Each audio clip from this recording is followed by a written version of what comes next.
दोस्तों, मैं राजीव कुमार बैस एक बार फिर स्वागत करता हूं आपके ऑनलाइन क्लास में। आज मैं ज्योग्राफी का एक बहुत ही जबरदस्त चैप्टर लेके आया हूं, जिस पॉइंट का नाम है जल चक्र, यानी कि वाटर साइकिल। जल चक्र के बारे में हम आज आपको विस्तार से जानकारी देने वाले हैं। जल चक्र को हम किस प्रकार से परिभाषित करते हैं उसे पहले समझते हैं। तो जल चक्र, चक्र यानी कि चक्र क्या होता है? गोला। चक्र मतलब गोला।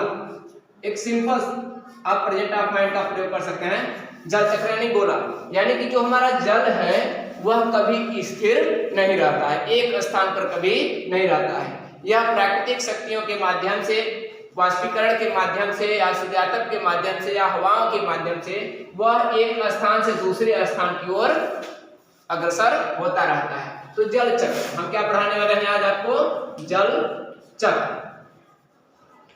यह चक्र देख रहे हैं, यानी कि जो जल होता है वह एक स्थान से दूसरे स्थान को जाता है, यानी कि जहां से चलता है वहीं पर पुनः घूमते हुए हमारे पास पुनः समुद्र में आ जाता है। यानी कि यह आपको दिखाई दे रहा होगा समुद्री जल, समुद्र की जल राशि। इस समुद्र की जल राशि में किसका प्रभाव पड़ता है? तापमान का प्रभाव पड़ता है। तापमान के कारण जब यह गर्म होता है तो इसका वाष्पीकरण होता है। तो हम सबसे पहले जल चक्र का अर्थ करना चाहेंगे कि जल चक्र यानी कि जब समुद्र का जल या धरातल पर पाया जाने वाला जल सूर्य के तापमान के कारण जल वाष्प में बदलता है तो उसे हम वाष्पीकरण की क्रिया के नाम से जानते हैं। जल चक्र में कई प्रकार की क्रियाएं होती हैं। पहला है हमारा वाष्पीकरण।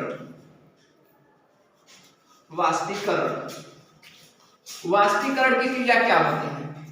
तो वाष्पीकरण की क्रिया वह क्रिया है या वाष्पीकरण की प्रक्रिया वह प्रक्रिया कहलाती है जब समुद्र का जल या धरातल का जल सूर्य के तापमान के कारण गर्म होकर भाप बनकर यानी कि वाष्प के रूप में जब बदलता है तो उसी को हम वाष्पीकरण की प्रक्रिया के नाम से जानते हैं। यानी कि वाष्पीकरण की प्रक्रिया वह प्रक्रिया है जिसके द्वारा धरातल का जल या समुद्र का जल वाष्प में परिवर्तित हो जाता है, तो उसी को हम क्या कहते हैं? वाष्पीकरण की प्रक्रिया के नाम से जानते हैं। यह जल चक्र का पहला पॉइंट है, यानी कि पहला शुरुआत लेवल स्टेज है। उसके बाद हम देखते हैं कि वाष्पीकरण किन किन माध्यमों से होता है। तो पहला हो जाएगा हमारा महासागर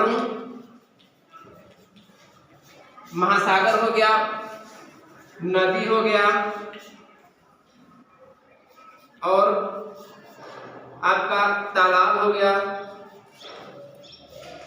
और वनस्पति। इनके माध्यम से क्या होता है? जल चक्र यानी कि वाष्पीकरण की प्रक्रिया होती है। लेकिन जब समुद्र का जल वाष्प में परिवर्तित होता है तो हम उसको वाष्पीकरण की प्रक्रिया के नाम से जानते हैं। और जब वनस्पतियों के माध्यम से, पेड़ पौधों के माध्यम से भी जल का वाष्पीकरण होता है तो उसे हम वाष्पोत्सर्जन की क्रिया के नाम से जानते हैं। तो पेड़ पौधे भी अपने जड़ों के माध्यम से भूगर्भ के जल को अवशोषित करते हैं और अपना भोजन बनाते हैं सूर्य के प्रकाश के माध्यम से। और जब यह जल अपने आवश्यकता से अधिक अवशोषित कर लेते हैं तो उसे इन पत्तों में क्या होता है? छोटी छोटी पतली पतली नसें होती हैं जिसमें छिद्र होता है। तो इन्हीं के माध्यम से, अपनी पत्तियों के माध्यम से क्या करता है? कुछ जो जल बचा हुआ होता है उसे वाष्पीकरण यानी कि वाष्पोत्सर्जन कर देता है, यानी कि वह वाष्प में परिवर्तित हो जाता है। तो जिसे हम किस नाम से जानते हैं? वाष्पोत्सर्जन के नाम से जानते हैं। तो ये था हमारा वाष्पीकरण की प्रक्रिया। जल चक्र का पहला पॉइंट क्या था? वाष्पीकरण या वाष्पोत्सर्जन। तो जब समुद्र का जल वाष्प में बदलता है तो उसे हम वाष्पीकरण की प्रक्रिया के नाम से जानते हैं। और वनस्पतियों के माध्यम से जब वाष्पीकरण होता है तो उसे हम वाष्पोत्सर्जन के नाम से जानते हैं। अब आता है हमारा दूसरा प्रक्रिया। यह हमारा था फर्स्ट स्टेज। अब दूसरा है सेकेंड स्टेज। इसमें क्या होता है कि जब समुद्र का जल वाष्प में बदलकर हवाओं के साथ जब ऊपर की ओर जाता है तो 165 मीटर की ऊंचाई पर 1 डिग्री सेंटीग्रेड तापमान क्या हो जाता है? घट जाता है। तो अधिक ऊंचाई पर जाने के बाद क्या हो जाता है? तो वाष्पयुक्त हवाएं होती हैं जो वाष्प लेके समुद्र के जल को लेकर जो ऊपर जाती हैं वह अधिक ऊंचाई पर जाने पर क्या हो जाती हैं? ठंडी हो जाती हैं तो घनीभवन की क्रिया होती है, जिसके कारण बादलों का निर्माण होता है। तो किस क्रिया के कारण बादलों का निर्माण होता है? घनीभवन की क्रिया के कारण।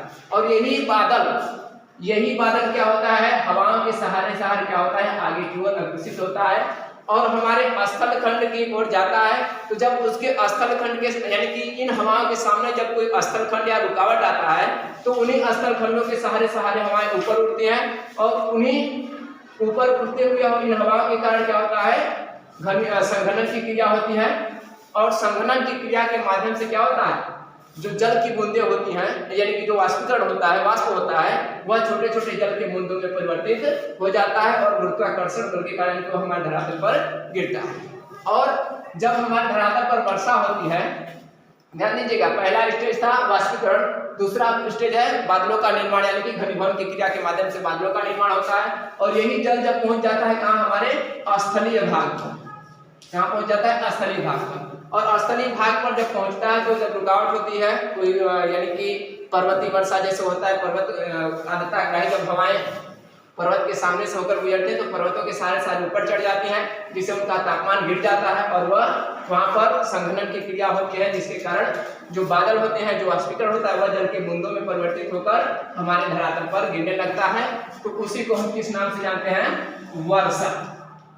यानी कि जब संघनन क्रिया के माध्यम से जो वाष्पीकरण होता है, वाष्प होते हैं, वह छोटे छोटे जल के बूंदों में परिवर्तित होकर हमारे धरातल पर गिरते हैं, तो उसी को हम वर्षा या वर्षण के नाम से जानते हैं। तो यह वर्षा कहाँ हुआ? हमारे स्थल पर। यानी कि जो जल समुद्र का था वह धीरे धीरे कहाँ पहुंच गया? स्थल पर। अब यही जल क्या होता है? छोटे छोटे नालों का रूप लेते हुए एक बड़े नाले के रूप में परिवर्तित होता है और बड़े नाले मिलकर नदी का रूप धारण कर लेते हैं। तो यही जल धीरे धीरे नदियों के सहारे सहारे कहाँ पहुंच जाते हैं? पुनः समुद्र में पहुंच जाते हैं। यानी कि जो जल जहां से चला है वहां पर पुनः घूमकर एक चक्र लगाकर पुनः समुद्र में आ गया। तो इसे हम कहते हैं जल चक्र। धन्यवाद दोस्तों, मैं राजू कुमार वैश्य एक फिर से नया वीडियो लेकर आऊंगा। मैं आपसे रिक्वेस्ट करता हूं कि इस चैनल को लाइक करें, सब्सक्राइब करें, शेयर करें एवं कमेंट करें। धन्यवाद।